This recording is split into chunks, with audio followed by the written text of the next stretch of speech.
Então, vamos começar? Parece que estamos já com 7 participantes, Vamos lá. estamos bem. Vamos lá. Eu mandei aqui a listinha de novo de termos, agora um pouquinho maior, né? Ela vai aumentando com o passar do tempo. Se alguém quiser fazer Tem alguma coisa. um errinho ali. Onde? Objektvorstellung. Falta um R ali. Tem um E no lugar Tá. do R. Sim. Obrigada, Eduardo. Vorstellung. Se alguém tiver alguma colocação, alguma pergunta, alguma coisa que queira comentar dos encontros anteriores.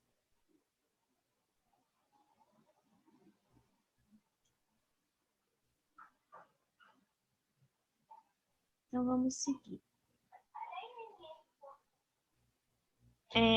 Eu só quero fazer um comentário a respeito justamente dessa palavra, Objektvorstellung, porque esse é um objeto, né, falado assim em termos latinos, um objeto bem físico mesmo.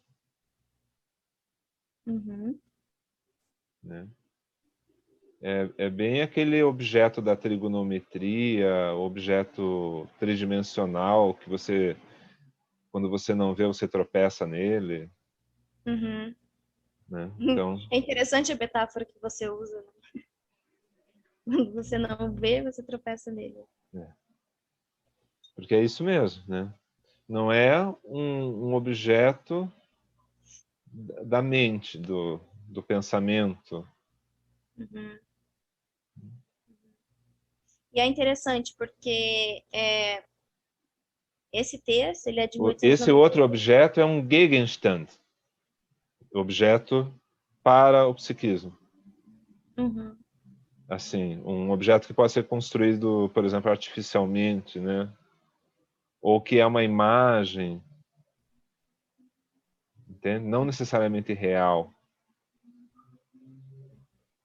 Então, ou seja, o objeto mais abrangente é um Gegenstand. E esse Objekt é um objeto bem da ciência, aquele objeto bem determinado. Bacana. Vou anotar isso. Então, retomando que a gente está nesse sentido de trabalhar a noção de impressão, o conceito de signo, né? E para hoje eu gostaria de falar assim um pouquinho mais sobre isso e gostaria que a gente trabalhasse as imagens que o Freud fez em 1891, assim, um pouco naquele sentido de como a gente trabalhou as imagens do texto do Nervo Acústico, analisando essas imagens, vendo o que tinha de funcional nelas, se tinha algo físico, o que tinha de físico, para ir realmente delimitando essa divisão, né, entre físico e psíquico, né, e vendo o que fica e a realidade com tudo isso, né, porque é justo isso que vai, digamos assim, criando esse movimento dessa noção de percepção nos textos de Freud. Então, a gente tem a noção de impressão realmente ficando um pouco mais ali naquela questão do físico, e o Freud se aproximando do conceito de signo, né, no momento em que ele começa a construir, então, do que se trata esse aparelho de linguagem, dessa falha de condução que pode acontecer, né? Mas, novamente, não é que o Freud recusa a questão da impressão, né? Ele, por ir naquela mão de que não há localização cerebral para uma representação e que essa representação não pode ser considerada uma simples cópia da impressão que vem dos órgãos do sentido, ele acaba realmente se aproximando da noção de signo, mas e é importante, e acho que isso, né, Eduardo, na filosofia da psicanálise, insistir nisso, né? Não é uma ruptura, né? Não é questão de corte, de agora é tudo diferente. Quem vai questionar isso é o Osmir Gabi Júnior, né? O Osmir ele vai dizer que é uma ruptura. Essa é uma querela histórica da filosofia da psicanálise, né? O Uhum. Monzani e o Osmir. Vocês podem assistir no canal do GT a entrevista do Osmir, que foi no segundo semestre do ano passado. É muito informativo, é muito bacana. Uhum. Ele já está idoso, né? Então eu acredito que daqui a 10 anos essa entrevista vai ser assim disputada a Vai tapas bombar. virtuais. Vai bombar. Vai. Mas é uma questão bastante histórica essa mesmo, né? Há ruptura, não há ruptura. Aqui, A questão é o que você considera uma ruptura, uhum, né? Em que você se baseia para falar nisso? Mas em geral é mais aceito que você tem mudança, recorrência com permanência, recorrência com mudança, ou seja, ele mantém as coisas e reorganiza e introduz noções que procuram resolver problemas da teoria. Porque a gente está falando aí de problemas da teoria, que precisam ser encaminhados, né? Então você tem ali a querela com o Jung como um grande motivador dessas mudanças, e as parcerias do Freud também, uhum, né? Que vão empurrando ele em certas direções, especialmente com o Ferenczi, né? Aí produtivo. E aí entra muito por essa via, entra muito Nietzsche na filosofia na psicanálise do Freud. E por intermédio do Otto Rank entra muito Schopenhauer, né? Então ele vai costurando essas coisas, né? Tem importância por quê? Porque é como a gente viu da última vez, né? Certas coisas já estavam prontas no Schopenhauer, né? E tanto é assim que eu publiquei, eu não sei quem que está aí no meu Facebook, mas eu publiquei sobre essa tradução do Ribot no Facebook, né? Então, qual que é a importância disso? Esse cara, em 1874, ele publica... Olha só como as coisas, elas caminham por muitas direções diferentes, né? Bom, o Freud ele já tinha conhecimento de filosofia quando ele entra na faculdade de medicina, né? Mas, por exemplo, quando ele vai estudar com o Charcot, o Ribot, que é da mesma comunidade científica do Charcot, escreveu em 1874, publicou um livro sobre Schopenhauer, sobre a filosofia do Schopenhauer. Então vocês vejam assim que as coisas elas não se nada vem do nada, né? E essa ideia assim, por exemplo, de um eu funcional, de um eu que vai dar organização absoluta à dissolução completa, né? O eu não é uma coisa fixa, ele vai se mantendo ou se desfazendo, assim, e não é uma coisa assim que se desfaz e daí fica desfeito, né? Ele se reorganiza também.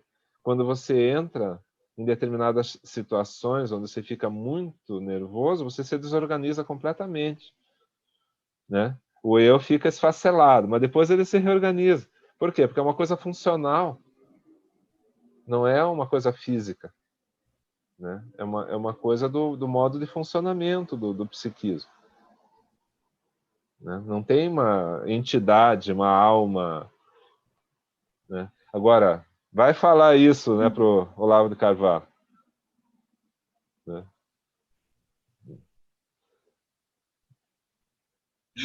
Eu digo para a gente assim, né, que E, Eduardo, e é interessante como a gente tem que, de alguma forma, tomar um partido na nossa pesquisa, né? claro, Você não pode só ficar ali no meio, né? De alguma forma, você tem que dizer o que a tua pesquisa tá, digamos assim, acompanhando. Essa ruptura, é, digamos assim, esse afastamento, essa aproximação, enfim, né? De alguma forma, a gente tem que se posicionar. Não sei se os colegas também sentem isso, assim, mas Pelo menos na dissertação eu senti isso, e agora no doutorado mais ainda. Não dá assim só para você fingir que não está acontecendo nada e continuar. Eu escrevi um termo aqui, né? Epistemicídio, né? Então, assim, tem o irracionalismo intelectual leva as pessoas a simplesmente tomarem posições afetivas em relação ao conhecimento e não se interessarem pelo conhecimento como busca da verdade. E a busca da verdade aqui, a gente não está falando de uma verdade absoluta, como uma alma absoluta ou qualquer coisa absoluta. A gente está falando simplesmente que o conhecimento é uma coisa que se autocorrige. O conhecimento, ele precisa ser permanentemente corrigido. E as pessoas, elas cansam disso por causa do próprio funcionamento do sistema nervoso, que é inercial, né? O Sim. sistema nervoso quer que o mundo acabe em barranco para morrer encostado, né? Essa é que é uma tradução para a teoria da pulsão de morte, é isso.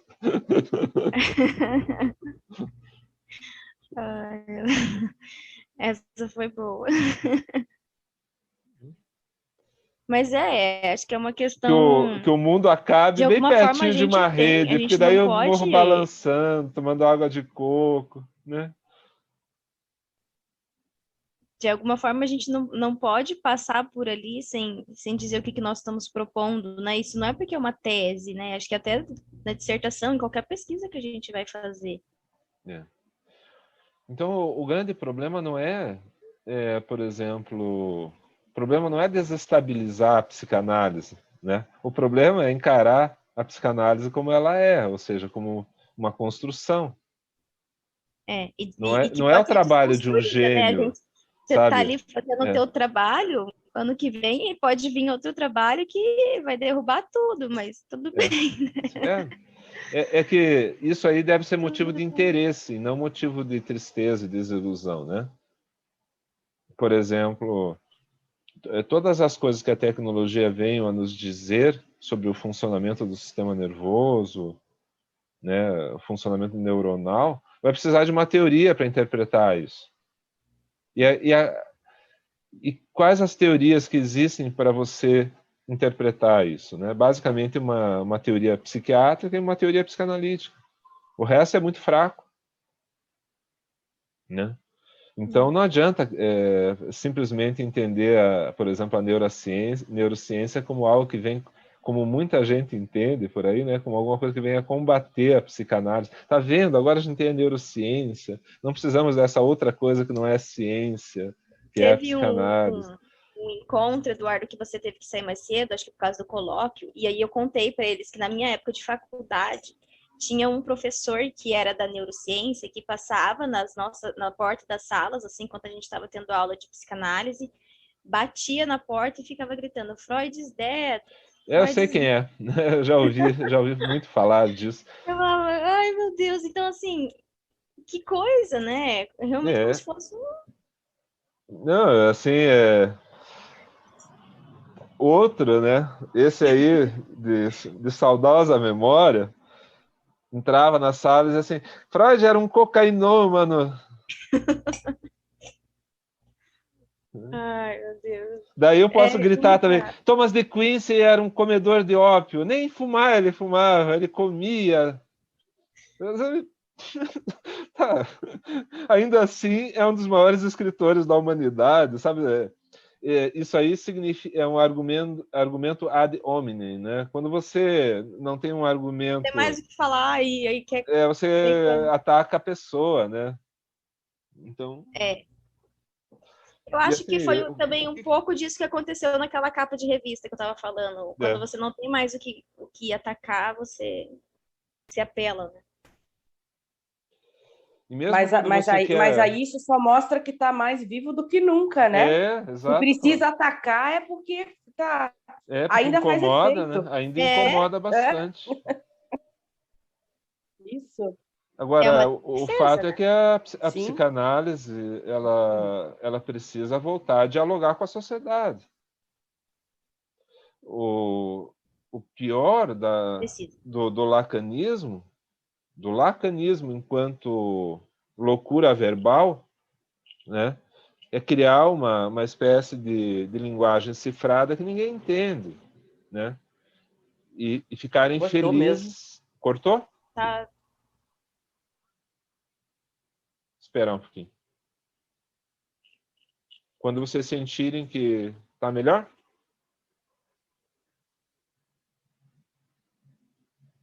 Agora você ficou silenciosa, Letícia. Não sei por quê. Ou sou eu? Cortou bem no momento em que você falou, ia Do falar, né? A lacanismo? psicanálise precisa voltar a É. dialogar, aí cortou. Então, o problema da linguagem, né, que era tão caro ao Lacan, né, a idiosincrasia de linguagem do Lacan, que era uma questão dele, era uma peculiaridade do discurso dele enquanto pessoa, né, virou uma espécie de liturgia entre psicanalistas, né, de ser papagaio do Lacan, né? Desculpe a expressão, mas falar uma linguagem que só outros lacanianos entendem, né? É. E isso é óbvio que E às vezes nem desperta quem tá lá ódio. dentro entende. É lógico que desperta ódio. Por quê? Porque a gente sabe que uma das coisas que dos ódios mais profundos que existem é o ódio do ignorante contra o conhecimento. Então, se você ainda provoca o ignorante com uma linguagem litúrgica,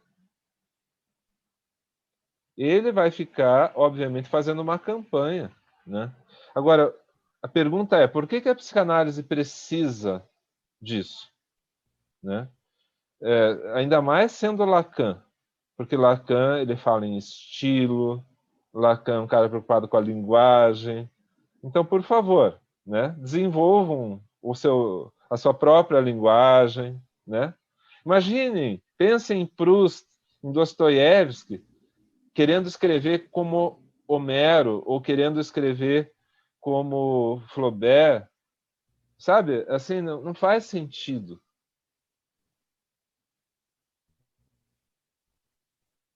É preciso desenvolver uma linguagem, né?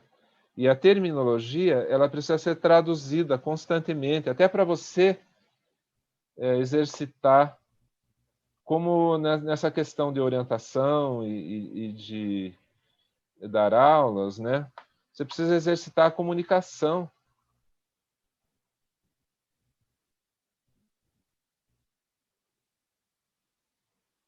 Uhum.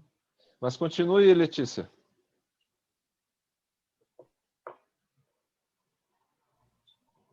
E é interessante porque esse semestre, como a gente estava falando da experiência da orientação científica, um pouquinho antes de alguns chegarem, eu estava falando para o Eduardo, né, de uma orientação de iniciação científica que eu estou dando para uma moça da psicologia também. E como também foi difícil, né, ir quebrando essa linguagem essa linguagem cega, né? Porque é um pouco cega. E às vezes nem a própria pessoa sabe o que é aquilo de uma forma muito enrijecida, sem realmente tentar dar aquele passo para trás e entender aquele termo no meio do contexto, que era algo que eu também fazia quando eu cheguei no programa, o Eduardo lembra disso muito bem, né? O primeiro projeto que eu fiz foi também assim, porque não me questionava. Então, assim, a gente pode mudar isso, né? É possível a gente mudar isso, a gente tornar o nosso trabalho acessível a muitas pessoas, a gente tornar o nosso trabalho um questionamento. Eu acho que isso também inclui justamente aquela vertente que a gente estava falando antes, de não se sentir, digamos assim, atacado. Porque, Porque como eu disse, né, pode sim a linguagem ser pode ser desconstruído a qualquer usada, momento. a linguagem pode ser usada de modo defensivo, né? Então é preciso parar com isso, é preciso. Você sabe o que significa o conceito dentro do grupo a qual você pertence. Então, esse aí tem que estar colocado em diálogo com uma epistemologia geral. Isso tem que ser traduzido para uma epistemologia geral. Senão você perde o diálogo, as pessoas ficam olhando para aqueles malucos lá, o que eles estão falando. É uma seita. Uhum. Né? E é mesmo. E aí enfraquece a psicanálise. Quer valorizar o Lacan? Aprenda, né, a desenvolver uma linguagem que seja a tua linguagem, desenvolva um estilo, né? Aprenda a discutir os conceitos, aprenda a não simplesmente a aprender, mas a debater, né? Tira Lacan e Freud do pedestal e entenda que eles eram pesquisadores, que eles eram estudiosos, que eles eram leitores de filosofia, que eles estavam procurando construir alguma coisa, tanto assim que o Lacan ele não copiou Freud. O retorno a Freud é uma interpretação lacaniana de Freud, não é a verdade sobre Freud, né? Sim. Freud é independente, Freud está na dele, né? Tá até morto já. Não sei se você sabe. Freud está morto, sim, Freud está morto. Mas o que ele nos legou, não. Uhum.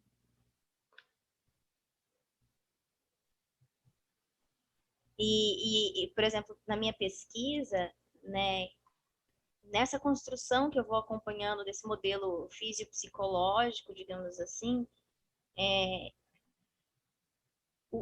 também não tem ruptura nesse sentido de psíquico e físico, né? Realmente o psíquico, né, esse estudo das representações, destacado enquanto coexistente do fisiológico. Então, não tem como você querer, pelo menos na pesquisa que eu estou fazendo, ter essa rigidez, sabe? Inclusive em relação aos conceitos, porque a gente vê o Freud em momentos usando um conceito mais da neurologia e para de alguma forma se aproximar do que ele quer trabalhar, ele precisa da filosofia, né? Ele precisa do Stuart Mill, ele precisa desses conceitos que já vêm da filosofia. Então, é muito interessante ver e acompanhando esse movimento de como o uso dos conceitos que ele faz demonstra para onde ele está indo e o que ele está construindo. E aí, se você só pega um conceito desses e joga no texto, isso se perde a parte mais bonita, eu acho, da pesquisa do trabalho, que é acompanhar esse movimento, que é entender do que ele se aproximava, do que ele se distanciava. Né? Isso eu acho que é o mais encantador, porque é estudar esses conceitos, estudar essas noções, estudar esses termos e ver o que o uso deles está dizendo. Né? O que o Freud já apontava. Né? Eu vi lá, por exemplo, tem uma carta que o Freud fala da questão da fantasia.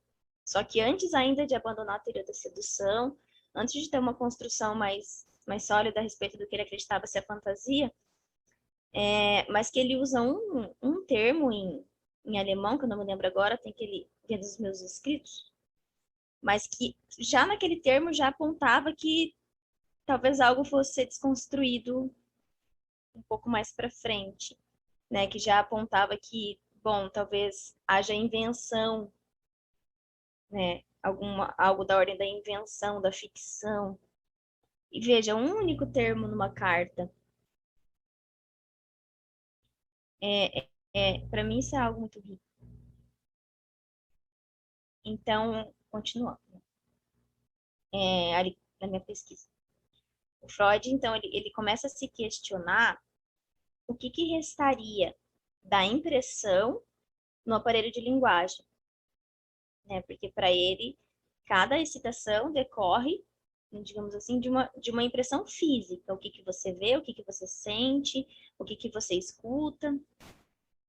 E essa impressão física, ela fica armazenada enquanto uma imagem minêmica.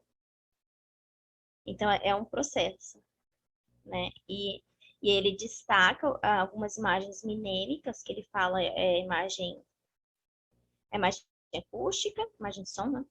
A imagem sinestésica a imagem de leitura e a imagem de escrita, né? E esse conjunto dessas imagens, ele vai dizer que vão formar aquela representação complexa de palavra. E daí, a partir disso, o significado da palavra, ele não está nessas impressões físicas, mas está nessas articulações possíveis, né, entre a imagem de som com a representação de objeto. Depois eu vou colocar ali o desenho, a gente vai conseguir entender melhor. E aí essa significação está justo nessa ligação entre representação de palavra e representação de objeto. E é só nessa ligação, através da imagem de som, que é possível se formar um sentido. Né? Isso eu acho muito interessante, né? No trabalho do Freud. Então, o Freud, ele afirma, né, a representação de palavra. Deixa eu ler o trecho aqui. Na página 103 daquele livrinho amarelo da Companhia das Letras, ele afirma: a representação de palavra está unida em sua extremidade sensível, ou seja, por intermédio das imagens de som, à representação de objeto. Né? Então, ele dá um papel fundamental, né, Eduardo, para a imagem de som, né? E é muito interessante, porque daí lá em 1923, no Eu e no Isso vai retornar de alguma forma, quando ele coloca o acústico como ponto central do psiquismo. Aqui a imagem de som também tem um papel central. É preciso pensar que é a única coisa que está sempre aberta ao mundo, né? Na definição dele. É aquilo que nunca está fechado, né? Então, inclusive do ponto de vista tanto do ponto de vista da comunicação, quanto até mesmo do ponto de vista do cuidado de si, da preocupação, né, com o ambiente. Então, você tem que estar sempre com alguma coisa disponível para saber o que está acontecendo no ambiente, né? E esse é o ponto privilegiado. Engraçado que o visual, ele permite um controle maior. Assim, as pessoas interpretam assim, mas o auditivo é mais abrangente. Uhum. É verdade.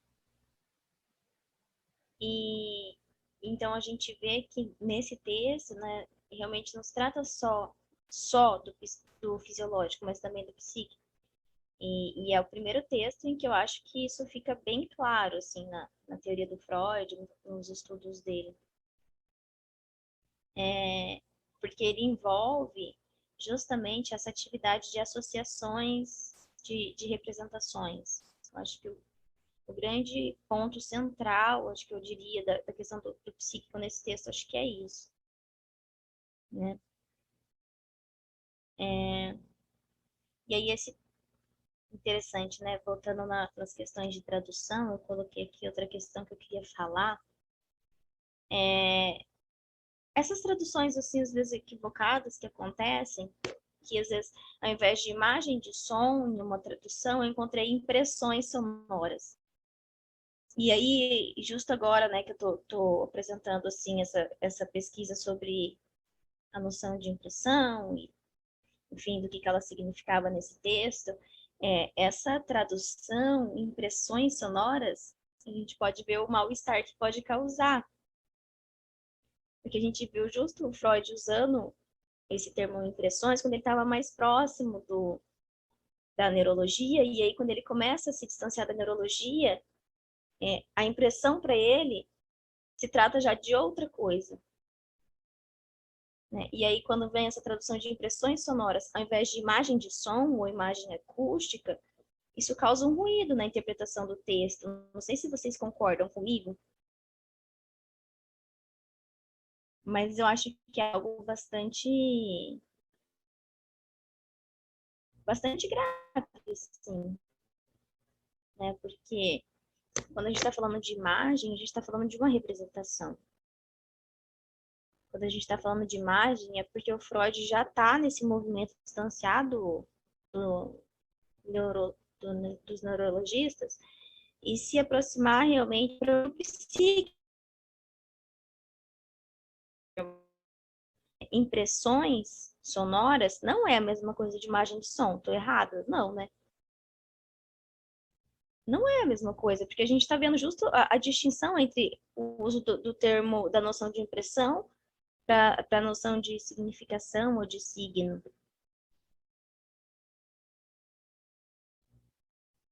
E aí, novamente, mais um cuidado que a gente tem que ter quando...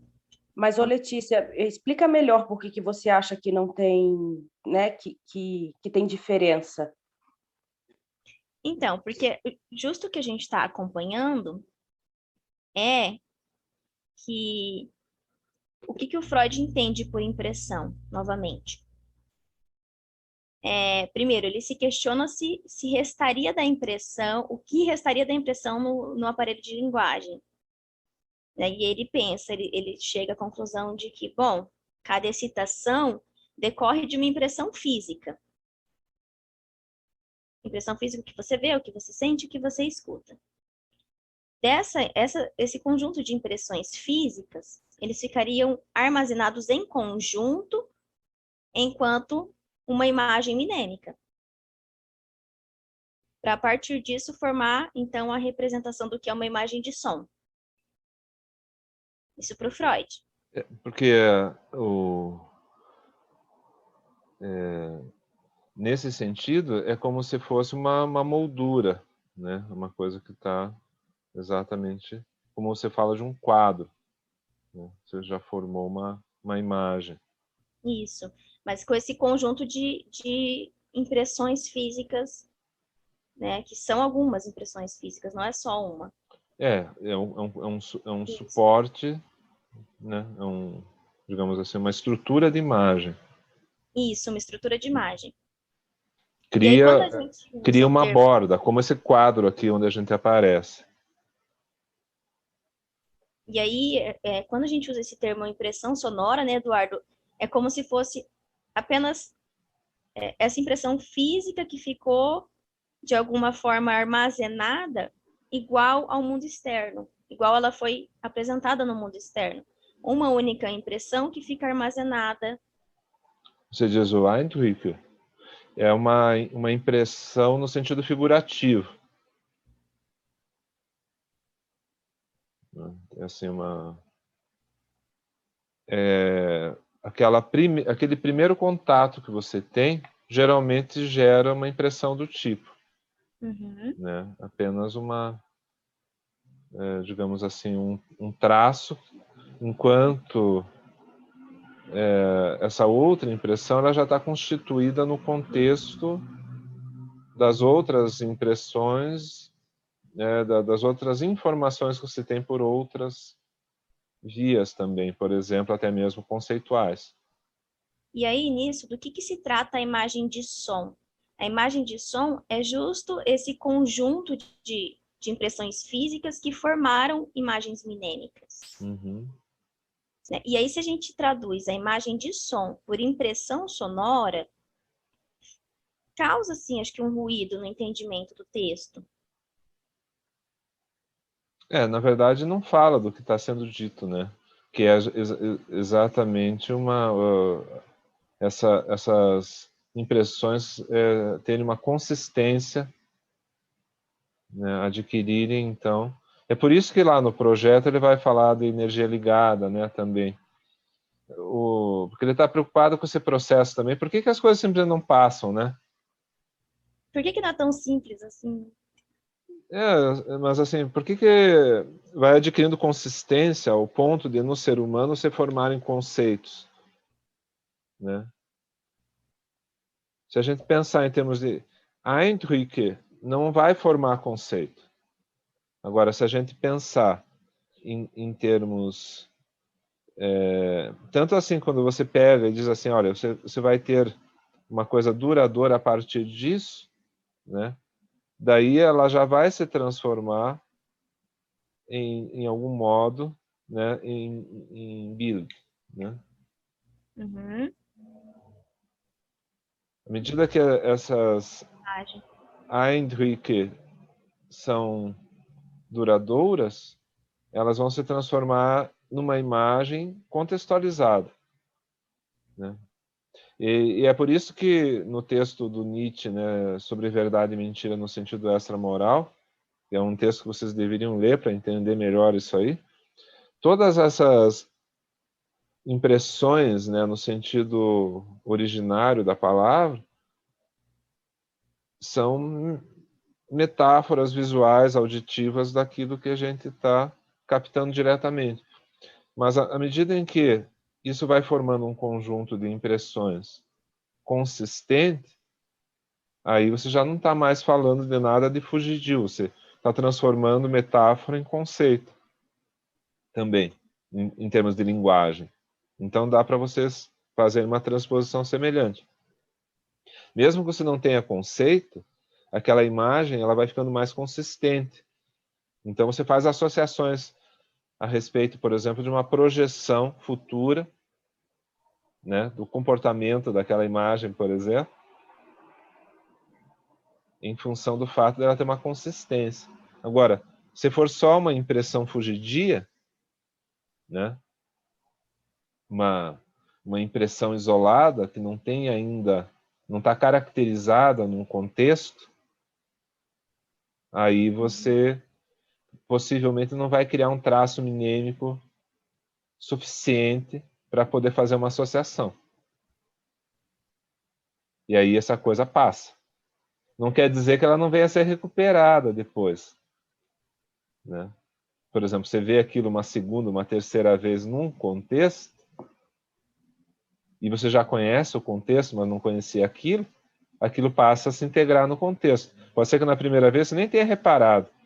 Até mesmo quando uma pessoa coloca um livro novo na estante, pode ser que você não repare. Você olha para a estante, sabe que lá tem livros, conhece o conceito de livros, conhece o conceito de estante, sabe que aquela pessoa gosta de ler. Então, essas impressões, elas formam uma imagem, formam um quadro, como esse quadrinho que tem aí.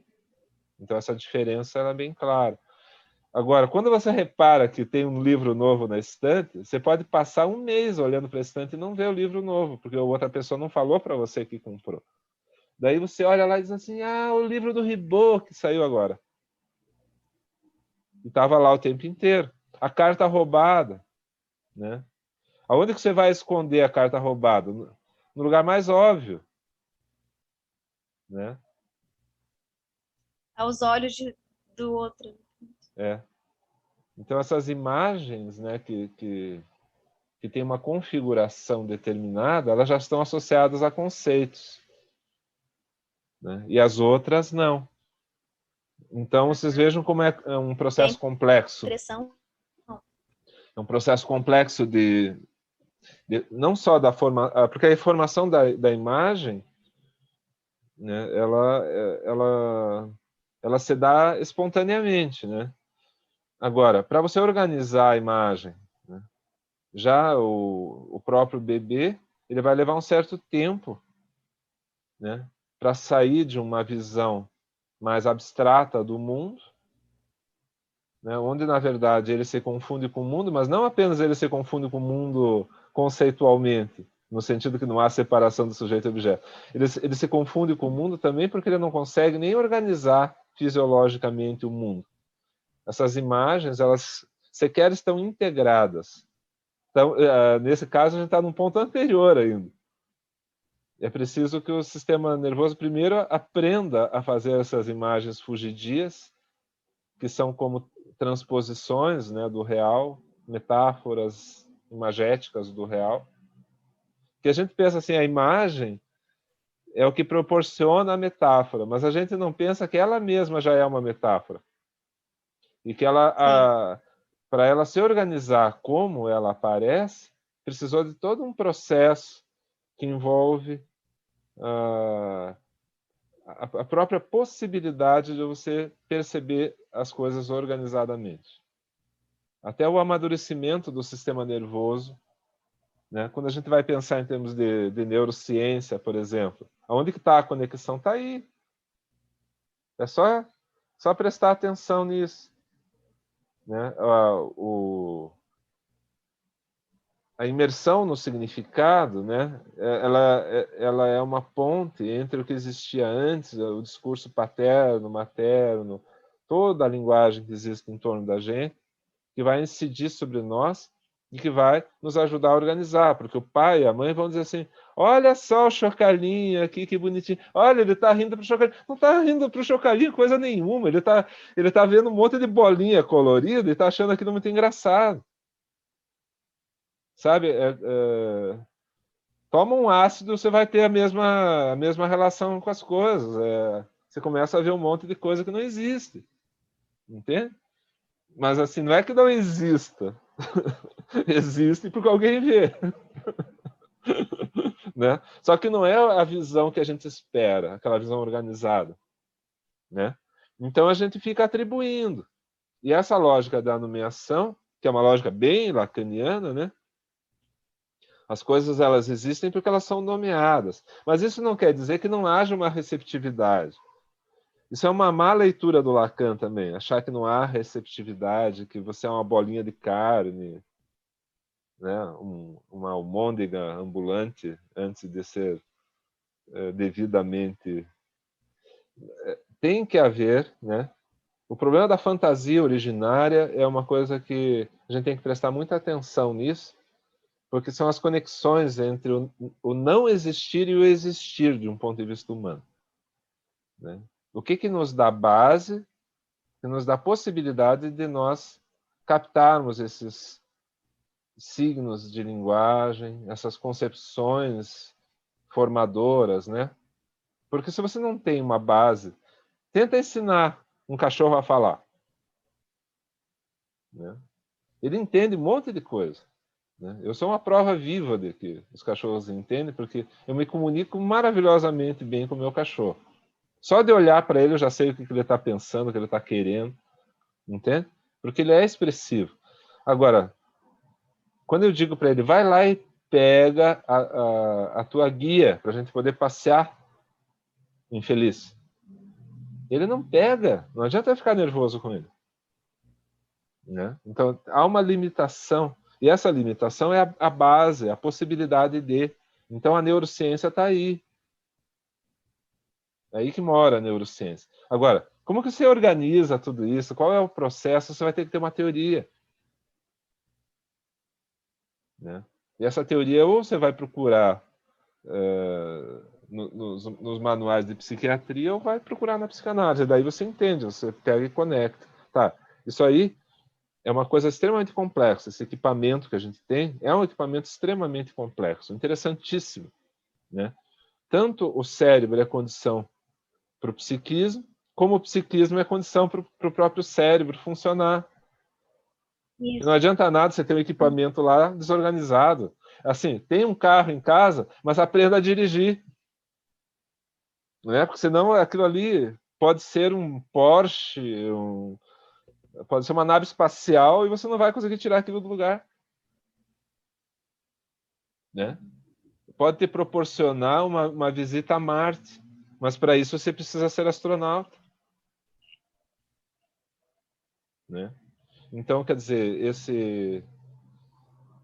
essa conexão entre algo que existe, né? Existe como base, como possibilidade, e algo como é utilizado e quais as possibilidades, aí vem toda a psicanálise. Né? Tanto que você pode desorganizar completamente uma criança que não tem nenhum problema neurológico. É aí que parte o melhor da pesquisa freudiana, justamente, né? Que é desassociar o primeiro texto que a gente estudou, todos eles vão se encaminhando justamente para a dissociação entre o equipamento e seu uso. Né? Quer dizer, qual que é o limite humano? Não tem, porque o equipamento é muito sofisticado, então a gente nunca consegue encontrar o próprio limite. Agora, se você colocar na cabeça assim, eu não sirvo para isso, eu não sei, adivinha o que vai acontecer com você? Você realmente não vai saber, você realmente não vai seguir adiante, você vai parar. E aí, o teu limite é esse. E o Freud, quando ele fala da questão da falha, né? Ele fala na falha da condução, aí na carta 52 também ele fala da falha na tradução. Quer dizer, tudo isso apontando essa falha que é psíquica. O físico tá ótimo, o cérebro Sim. tá muito bem. A mesma coisa que aponta para uma falha, também aponta para uma possibilidade, né? Porque assim como não está escrito que a coisa vai funcionar, também não está escrito que não vai funcionar. Aí é questão de caminho. E é por isso que essa ideia, né, do Nietzsche lá, da formação do conceito a partir de metáforas, né? Então, assim, veja, qualquer um de nós, para compreender por onde nós vamos seguir, eu bebezinho lá, né, sem nenhum recurso ainda, não sei nem controlar esfíncter, nada, né? Ainda assim, eu vou pegando alguma coisa daqui, vou pegando alguma coisa dali e vou me constituindo como sujeito, até acreditar nessa loucura que é o eu, né? Assim, a ideia de um eu como uma unidade sintética da percepção, né?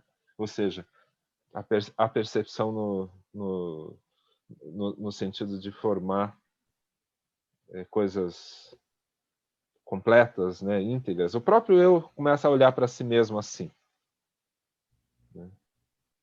Mas acontece que isso é constituído a partir de um monte de coisas, aproximações, analogias, comparações, persistência, né, ou ausência. Olha o papel que a ausência tem na psicanálise. Por exemplo, na análise, o silêncio, né? Na música, o silêncio também. Imagine, olhem lá no Colóquio Schopenhauer a palestra do Márcio Benchimol na última sexta-feira. Eu vou escrever até o nome dele aqui.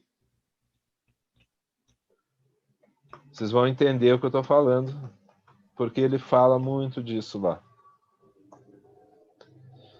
Então, assim, nós somos constituídos por presenças e vazios das coisas, né? A presença exige uma transposição, né? Nós nos interessamos, nós nos inquietamos.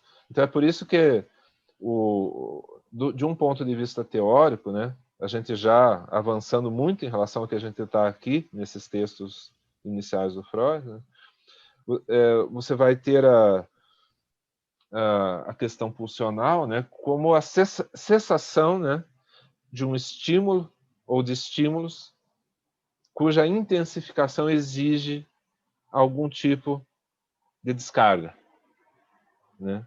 E aí, esses objetos do mundo são todos flutuantes. Nenhum deles tem significado a priori. Então, eles vão adquirir consistência, né? Então, nenhum deles é necessário. No entanto, o que há uma determinação do objeto a partir justamente da nossa presença no mundo e do nosso convívio com os objetos. Então, alguns objetos vão ficar especialmente determinados. E, nesse sentido, aí eles vão fazer função instintiva. Eles vão substituir para nós aquilo que seria uma função instintiva no animal. Isso pode também valer para coisas que se tornam vegetativas para nós. Por exemplo, trocar marcha de carro.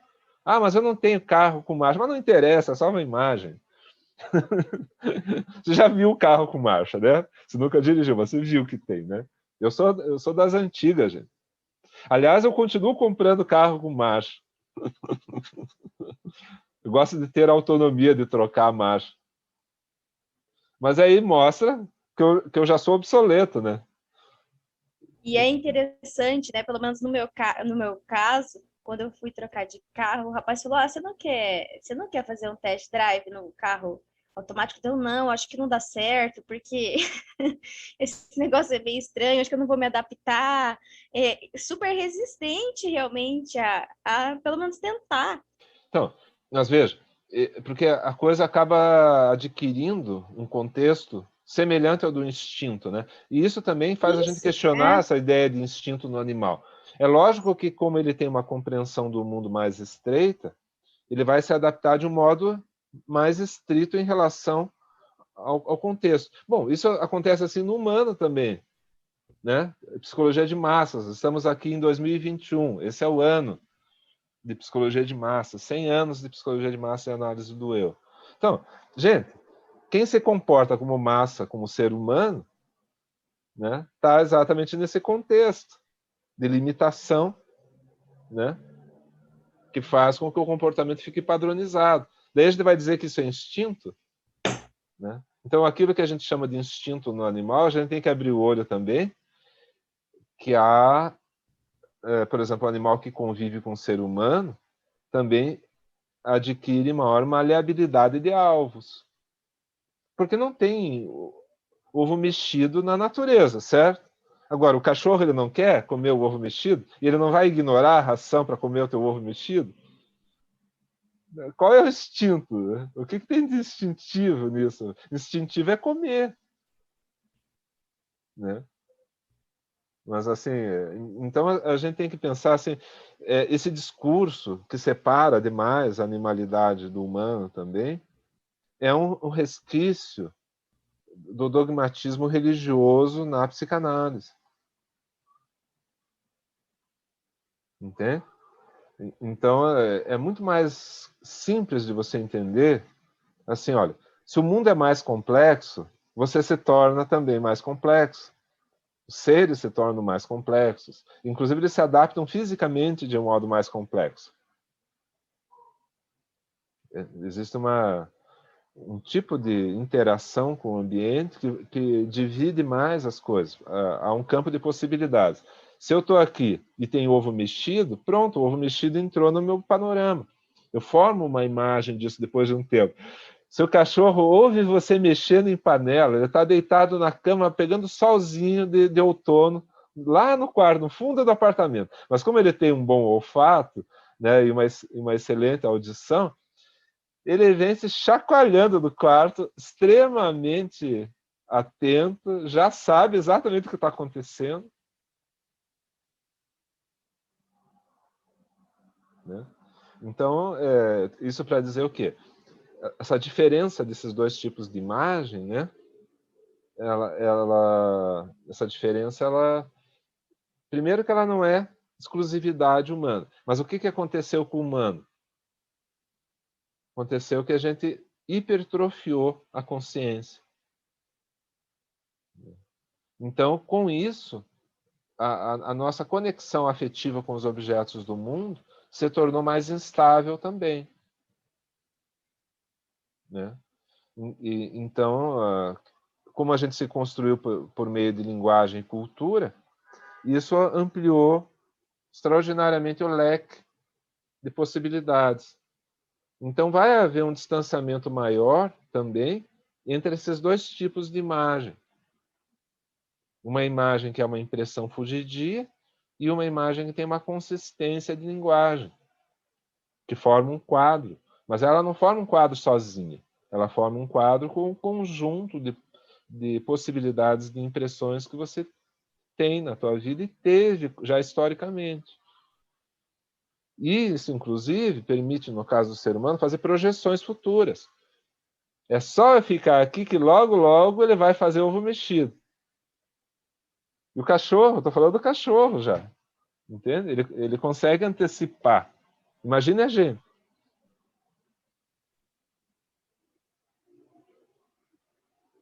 E eu, pelo menos na minha pesquisa, do que eu estou entendendo, assim, justo essa questão da tradução de impressão sonora, né, e não de imagem de som, né, que o termo é Klangbilder, imagens de som, né? Essa tradução de impressão sonora, me parece que nela se perde ou se desconsidera esse sentido da associação psíquica. Isso acaba ficando de lado. E esse termo é pura associação psíquica. Pura associação psíquica. Né? Eu não sei se dá para entender, Cláudia. É a questão de uma coisa isolada, né? Que ela até faz um traço, mas assim, esse traço não é significativo, ele tem que ser muito metaforizado, né? É como você tenta explicar um sentimento que você mesmo não tem uma imagem clara, né? Fica tudo muito fugidio, né? Você até tem aquela sensação, aquele sentimento, mas você não consegue nomear. Então, a análise, ela serve justamente, e veja que é tão importante a gente ver essas origens, né, da psicanálise nesse sentido também. A análise serve justamente para a gente conseguir nomear os objetos, né? Nomear os sentimentos, fazer essas transposições do nada, da coisa nenhuma para alguma coisa. E isso faz com que a gente entenda também que esse alguma coisa, né, poderia ser outra coisa. E que há Isso que tantos é interessante. sentidos, É. né, que... E isso que o poeta entende sobremaneira, e por isso que o mecanismo do entendimento poético do mundo, não estou dizendo de escrever poesia, mas assim, o modo do poeta entender o mundo, que é multifacetado, né? Ele quer transformar o mundo em linguagem. Isso é muito importante para a análise. Ele quer dar concretude à linguagem, né? Então, isso, esse é o movimento da análise, né? E é interessante, porque daí, no sentido, né, de uma análise, se o analista chega no momento da sessão e fala: ah, eu imagino que você tenha se sentido muito triste com essa situação. Já é enrijecer o sentido, entende? Já é não permitir isso que o Eduardo estava falando, de um deslizamento realmente dos sentidos possíveis. Já é enquadrar, né? Mas acho que o mais importante de tudo que a gente está falando aqui é que é realmente essa distinção entre a impressão e a imagem. Porque é a imagem que possibilita a associação psíquica. Né? A impressão, ela ainda precisa passar por um processo de novas impressões, para se tornar, a partir disso, esse quadro, como o Eduardo fala, essa imagem. É algo um pouco mais... É algo realmente mais psíquico, a imagem. Né? E aí o Freud destaca imagem de som, imagem visual, imagem sinestésica, imagem de leitura, imagem de movimento, enfim, ele destaca algumas ali. Mas nenhuma delas é uma única impressão. Não tem como. Eduardo, eu queria te pedir que você falou do termo em alemão ali no comecinho, quando você falou da questão da impressão. Se você puder em algum momento digitar ali no chat para mim, por favor, porque eu vou pesquisar, quero pesquisar mais O sobre. que você quer que eu escreva? Não entendi.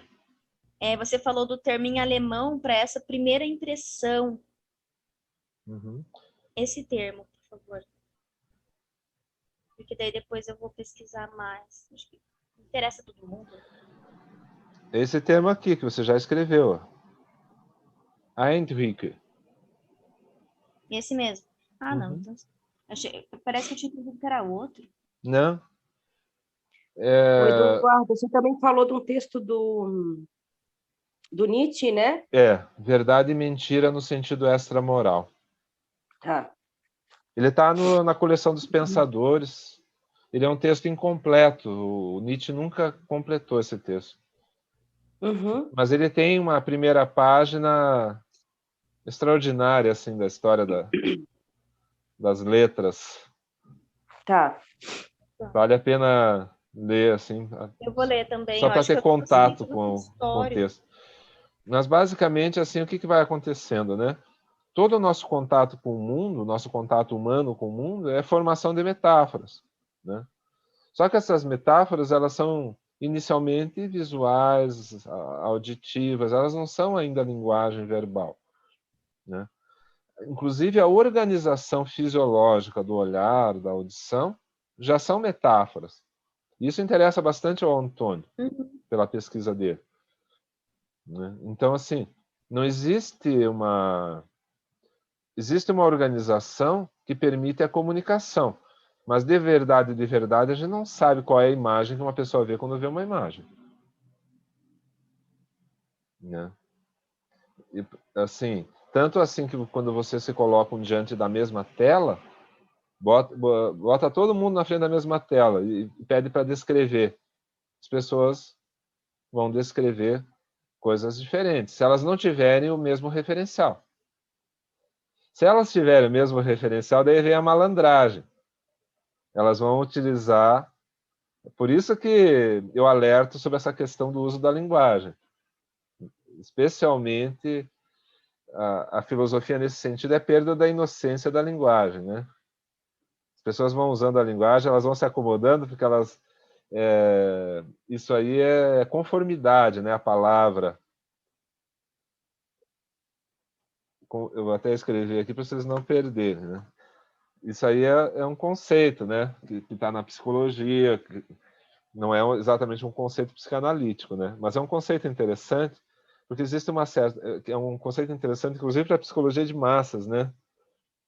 Então, você tem aquelas palavras de ordem, por exemplo, na psicologia de massas, né? Então, como é que você mobiliza as pessoas? Usando palavras muito simples, carregadas de sentido, né? Lincha tarado, né? Dalton Trevisan tem um conto chamado Lincha tarado, né? Então, quer dizer, é uma comunicação direta, assim, né? Que remete a um significado tido como incontestável e que nos impele a uma ação. Manipular as massas se baseia nisso. Claro, eu estou falando aqui uma coisa que grita, né? Mas isso pode ser feito bem sutilmente também. Por exemplo, beba Coca-Cola, né? Quando você ouve a frase, você já associa, e aí que entra a temática, né? Você já associa a uma série de impressões anteriores. Isso está conectado com comunicação, isso está conectado com prazer, né? Com situações alegres, festivas. Então, o sujeito vai lá e bebe 2 litros de Coca-Cola por dia, baseado nisso. E daí você vai ver uma água suja. Literalmente, se você for descrever, né, de que se trata a Coca-Cola, é água suja, né? Bem assim, conceitualmente falando, né? Não tem nada de bom naquilo. Mas assim, provoca prazer, né? Quer dizer, desperta. É a grande sacada do marketing, né? Pegar isso, né? Então, Associar todas essas para uma manipulação de massa. claro, e isso se aprendeu, né, especialmente com o nazismo. A máquina de propaganda nazista significava isso, né? Você pega e associa um monte de coisas brutais, só que estetizando. Tanto que, se você for ver, a maior parte das pessoas que se seduzem, né, os neonazistas, eles se seduzem pela estética nazista, né? A estética nazista é muito forte. Ela nos causa, assim, durante muito tempo ela foi ridicularizada por Hollywood e tal. Mas se a gente for olhar, foi um movimento político fortemente estetizado. Até por isso acabou ficando bem estereotipada a imagem do nazista, tal, né? Mas ao mesmo tempo, para compreender como que aquilo operou, a gente entende, né, esse funcionamento de uma imagem que, por associação, né, associa coisas bacanas com coisas terríveis. O Antônio mandou ali no grupo a foto do livro do Nietzsche sobre verdade e mentira. Ah, no WhatsApp. Uma referência também. Mas, Eduardo, isso daí que você está falando é muito interessante, porque às vezes a gente tende a a seguir, digamos assim, cegamente, esse fato de que apenas em Lacan havia essa questão de campo semântico, de ato, mas já em Freud a gente já encontrava isso. Ah, isso Basta a gente, basta a gente retornar para o texto das afasias. Quem tiver de bom grado, assim, lá tem campo semântico da ação. é. Tá tudo Isso lá. aí é uma coisa assim que você recua na história da filosofia, Hum, né? Pelo menos desde os empiristas ingleses, né? Então é preciso entender a discussão, né? Que a discussão é muito mais ampla e profunda. E o Freud, o que ele está tentando fazer? Ele está tentando criar uma linguagem. E para associar a isso, a essa discussão, certos fenômenos inconscientes, né? E certas relações entre fenômenos inconscientes e da consciência com fenômenos inconscientes. Então, quer dizer, ele está tentando criar um campo também semântico isso. para esse universo, né, que foi, obviamente, discutido anteriormente, né, quer dizer, como por uma longa tradição, inclusive, mas que só ali no final do século XIX que começa a ficar maduro para algo como a psicanálise. Significa fazer algo prático com isso. E isso se chama clínica. Então, o pulo do gato do Freud foi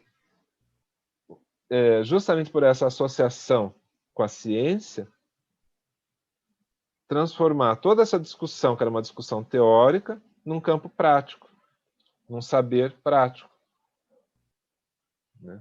Que vai além de uma filosofia prática. Não é só falar sobre o mundo efetivo, falar sobre as relações efetivas, mas sim operar nessas relações a partir de um conhecimento que se tem delas.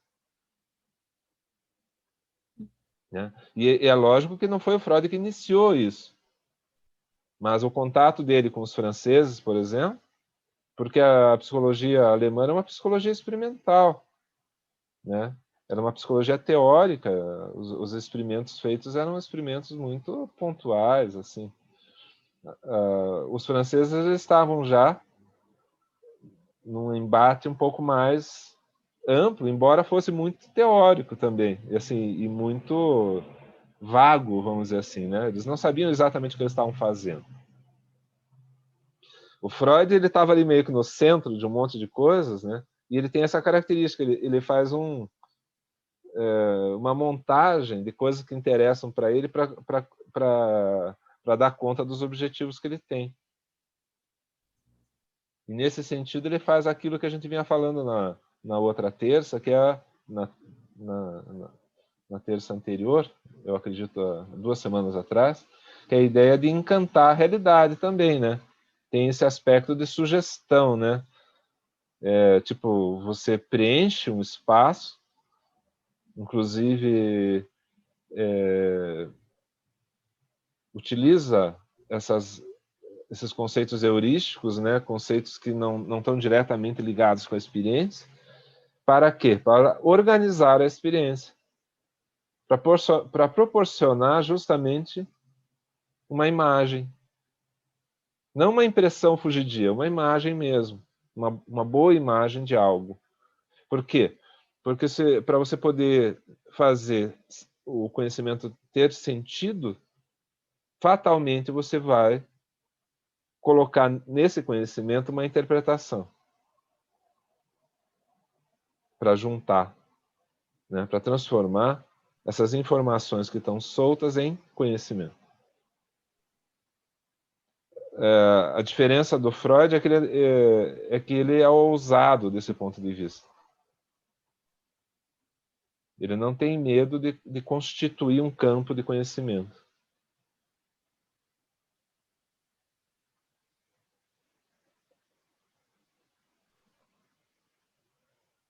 Uhum. E o Freud fala, né, nesse sentido, depois que as imagens estão formadas, novas impressões podem adentrar no psiquismo e provocar novas redes de associações. Mas para isso, né, Isso. tem que ter imagens formadas. Isso. Tanto na análise quanto na teoria, isso vai operar com Freud. Né? Uma parte da análise é provocação. Uma parte da teoria é provocação.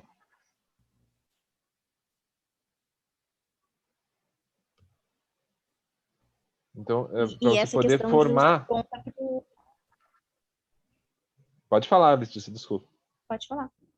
Não, eu ia falar que essa questão justa aponta para a questão do ato, digamos assim, analítico, que é o trabalho da Silvia, pelo que eu entendi, né? Só que, assim, mais nos termos freudianos, é claro, né? Mas olha como já tem campo semântico, já tem, isso. né, conceito. Isso que é pesquisa, entende? Pesquisa é esse diálogo, na verdade. Porque se você for um pesquisador isolado, a tua formação é muito pesada e unilateral, né? Então o sujeito ele não está dialogando, né? Agora aqui vocês vejam como o diálogo ele proporciona conhecimento para todos, né? Vocês estão me ouvindo ou falhou? Estão. Tem um livro, até, Silvia, que se chama Metapsicologia Freudiana, do Paulo Hansson, que ele fala abertamente uma parte toda disso, do campo semântico freudiano, dessa questão do sentido em Freud, do ato em Freud. É bem legal, assim, se te interessar, é esse livrinho amarelo aqui, ó. Não sei se você consegue ver. É bem rico, assim, o que ele trabalha nesse sentido, nesse livro. Presta atenção na imagem da capa também, que ela exemplifica tudo que você falou hoje aí. Né? Novamente. Olha. Interessante. Porque essa imagem ela é junta, né? Coloca. Ela se une, ela. Esse livro é ótimo. Então tem um trabalho em cima gosto muito dele. Da imagem aí, né? Que ela... Diga, Eduardo, cortou. Sim, tem um trabalho feito na capa em cima da imagem do Escher, né? Que justamente mostra uma interrupção no sentido que o Escher deu originalmente na imagem, né? Então a intervenção do artista da capa em cima da imagem do Escher é interessante, porque ela justamente fala disso que a gente faz o tempo inteiro, que é acrescentar, né? Na formação da imagem, a gente retira e acrescenta coisas. E é isso o que eu trabalhei na dissertação, quando, né, justo nesse ponto em que se diz, né, ver é associar e ouvir é associar, né? É nesse sentido, essas novos sentidos que são possíveis serem criados através da percepção, e que não é uma coisa estagnada, né? E que isso é justamente o que mais é encantador no processo de análise. Novos sentidos. A partir da percepção, a partir do que você escuta, a partir do que você se escuta falando, né? De todo esse processo, né? Acho que o ato, ele está no sentido. Mas olha que interessante, em 1891, Freud já estava falando isso. E eu acho muito encantador retornar a esses textos originais, porque o Freud também tinha um diálogo muito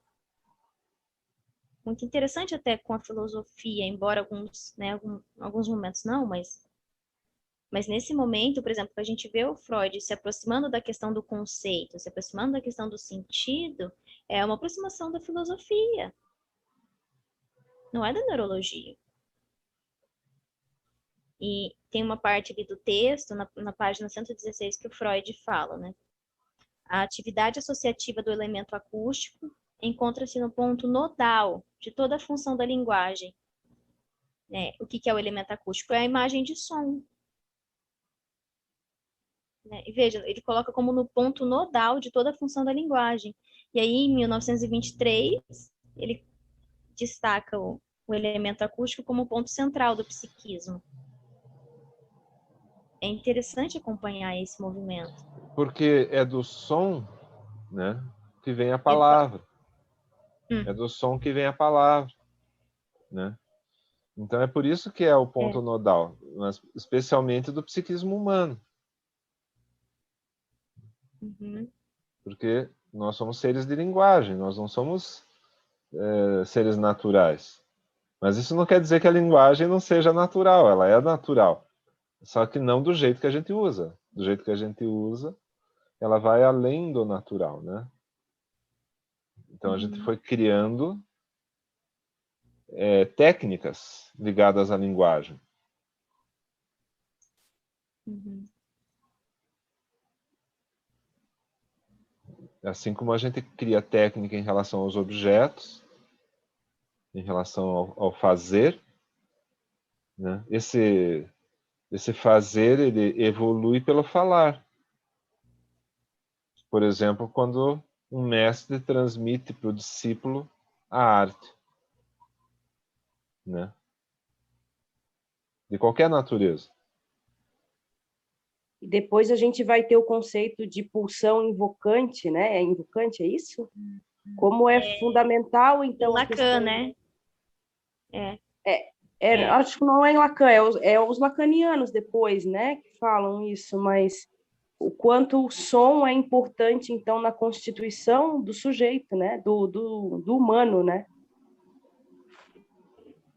Eu acho que parece que em Lacan esse termo. Eu não Eu não sei sei, se eu eu não, posso... com precisão eu não sei.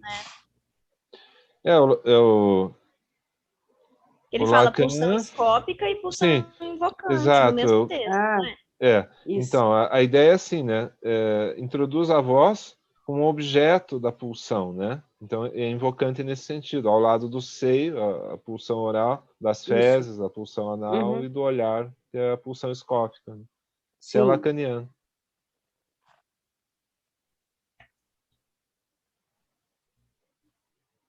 Vamos lá. Então, mas aí, eu não sei se vai ficando para vocês mais claro essa questão da impressão e da imagem, né? E dessa questão do que é uma imagem de som, uma imagem acústica, ou do que é, então, uma impressão sonora.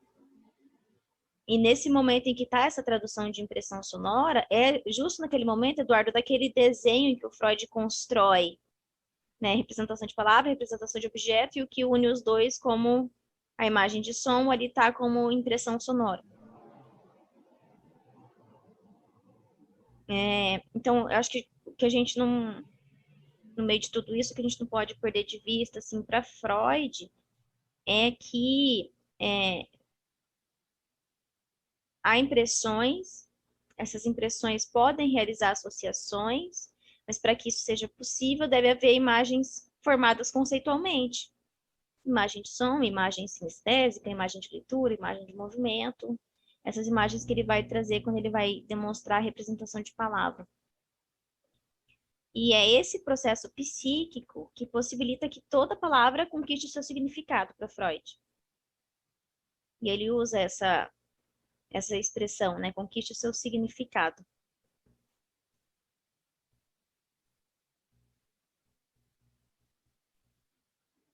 Então, é possível que a impressão, digamos assim, que adentra no aparelho, se de alguma forma articule com as imagens e forme um novo sentido psíquico.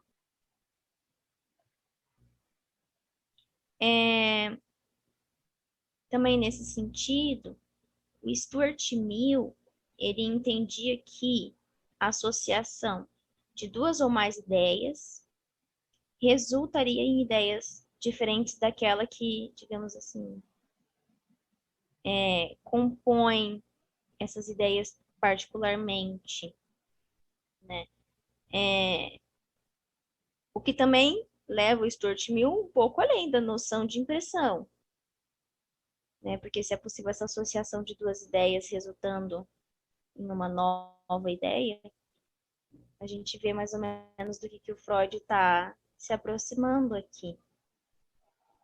E é interessante porque justo assim, ali no que eu estou trabalhando hoje, não é bem assim o objetivo distinguir totalmente as diferenças conceituais entre o Freud e o Stuart Mill, né? Mas de alguma forma eu acho importante destacar essas particularidades teóricas que vêm do empirismo, né? Porque para destrinchar do que o Freud se aproximou quando ele falou de um processo de representação, de um processo associativo.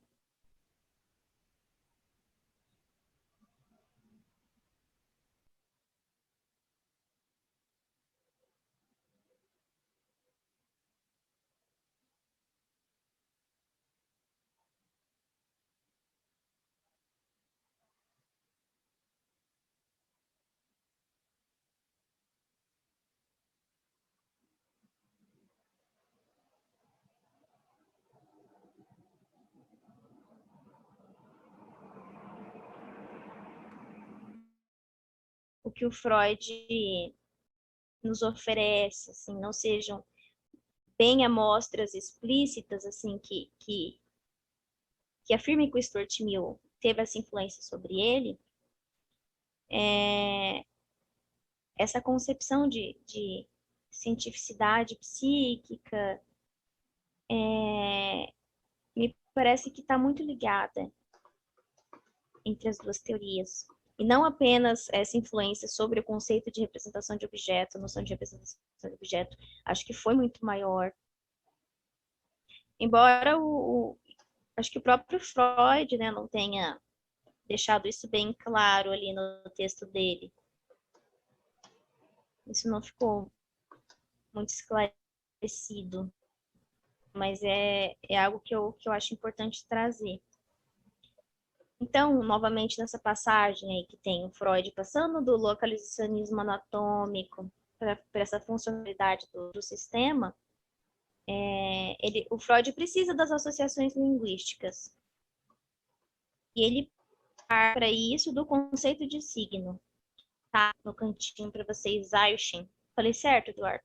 Uhum. Zeichen. Zeichen. E... O Z, ele tem um som de Zeichen. C, assim. Eu Zeichen. sempre confundo. Tenho que fazer um Zeichen. esforço. Eu acho que a Cláudia estava mais certa, sabe? Eu estava pensando aqui. Eu não me lembro do Lacan ter usado essa expressão pulsão invocante.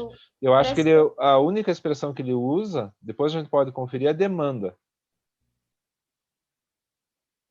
Eu não lembro no Lacan, eu lembro nos lacanianos. Eu acho que isso aí tá com mais cara de Jacqueline Miller. Com cara de Miller. É porque, como a gente acaba lendo os textos, né? Sim. Às vezes a gente entra numa sinuca desse ponto de vista. Mas, assim, eu, forçando aqui a memória, eu não me lembro de uma ocasião em que eu tenha lido essa expressão no Lacan diretamente. Uhum. Mas nos comentários sobre o Lacan, muito.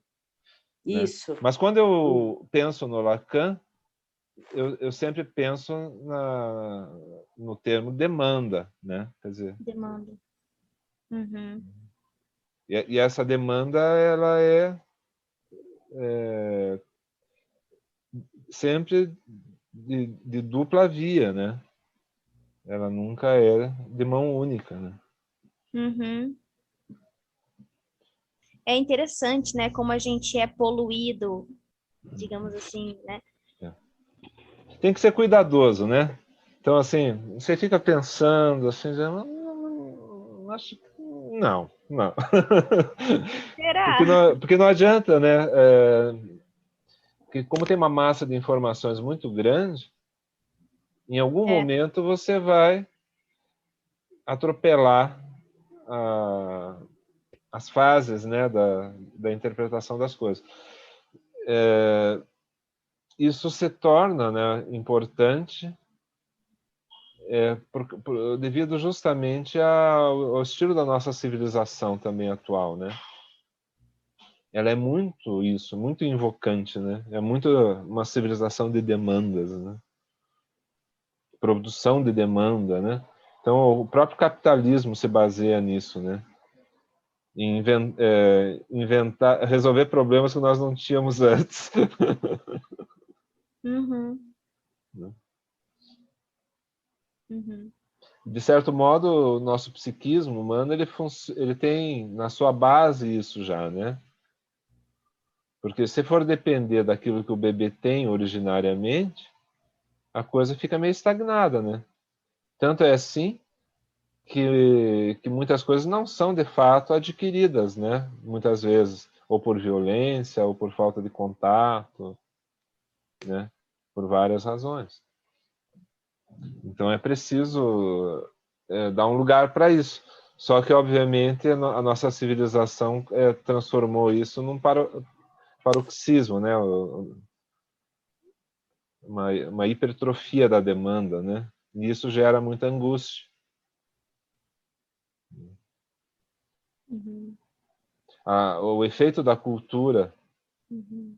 da sublimação na cultura é assim também, exatamente porque a pessoa se depara com esse mundo de significados, né? Esse mundo de sentidos que parecem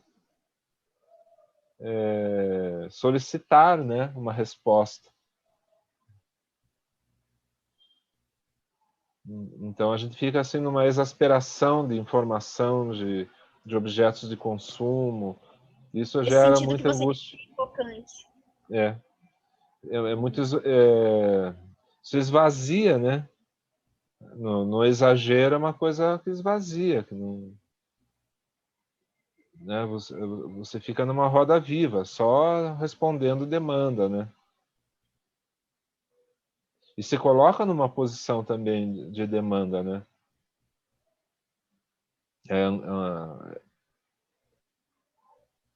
É como se não fosse necessário tempo, né, para processar os objetos das demandas, né? Então você vai trocando de objeto, assim, né? E a própria maneira como se constituiu, né, essa nossa tecnologia atual acaba se tornando assim o descartável, né? Então, inclusive os objetos de conhecimento se tornam descartáveis. É tudo em função de para que serve, né? Se não serve para nada, então descarta. Eu estava dando uma procurada ali, parece que foi o Lacan mesmo que falou pulsão invocante e pulsão vociferante. E Só não aonde que sei está isso? aonde. Eu estava Nós lendo precisamos ali uma. descobrir. É que É, você vê, a precisaria gente está atrás de pesquisar. uma palavra, né? Uhum, É um negócio maluco, né? Se for pensar.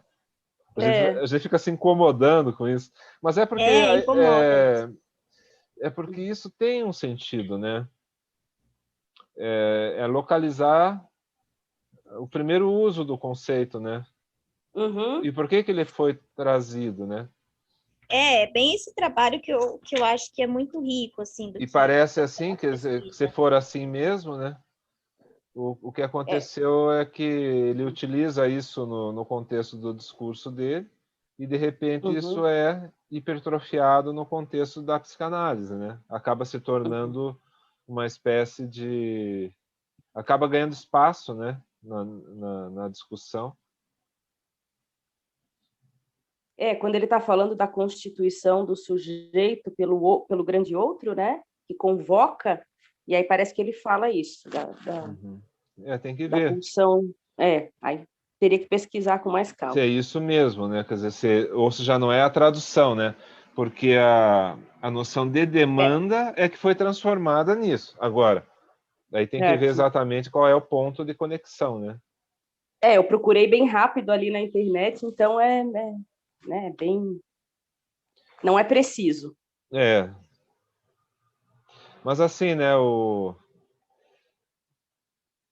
Porque aí se Eu acho trata. que eu achei, mas aí vai ter que retornar no original e ver se tá essa questão mesmo. Seminário 11, os 4 conceitos fundamentais da psicanálise, nessa ediçãozinha que eu tenho aqui, ó, tá na página 177, em que ele fala, né, a pulsão escópica, e nananã, e depois ele fala pulsão invocante. Uhum. Aí vai ter que retornar no original e ver se encontra realmente. Eu tenho o assim, original aqui também. Tá logo no começo do 15º ó, capítulo. como tava o meu aqui, ó.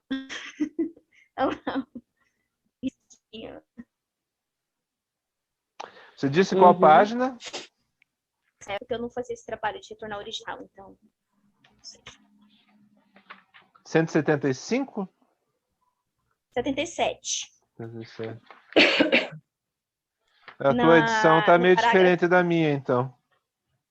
O parágrafo começa assim: a passagem da pulsão oral à pulsão anal não se produz por um processo de maturação. No fim desse parágrafo. Mas aqui na minha página 177, nessa minha, esse mesmo aqui? É. Pois é. Mas a minha edição é mais antiga que a tua, foi mudada a paginação. Você pode me falar pelo conteúdo e não pelo número de página? Tá em qual capítulo? Tá aqui. Ó, se você encontrar esse desenho, que deve estar por aí, pertinho de você.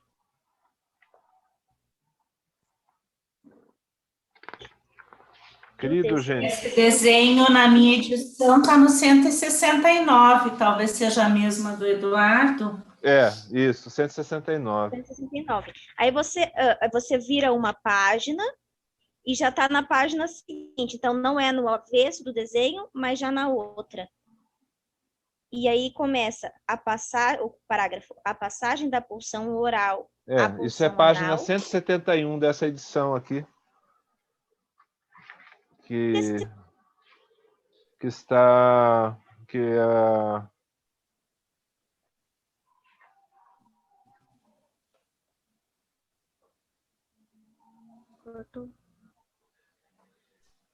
Aqui é 1993 a minha. Tudo isso denuncia a minha idade. Eduardo, cortou. Você falou alguma coisa a respeito do termo? Não. Tava só fazendo brincadeira a respeito da...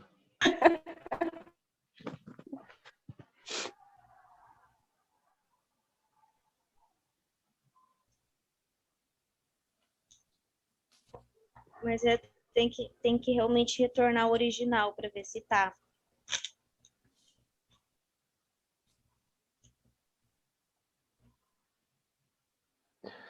Mas assim, quando a gente fala então ali da constante Kraft, né, ou seja, do ímpeto, da força constante, né, do pulsional, é isso que gera a demanda. Entende? Por quê? Porque isso aí, independente de você ter objeto ou não ter objeto, produz estimulação. E é por isso que você pode alucinar o objeto.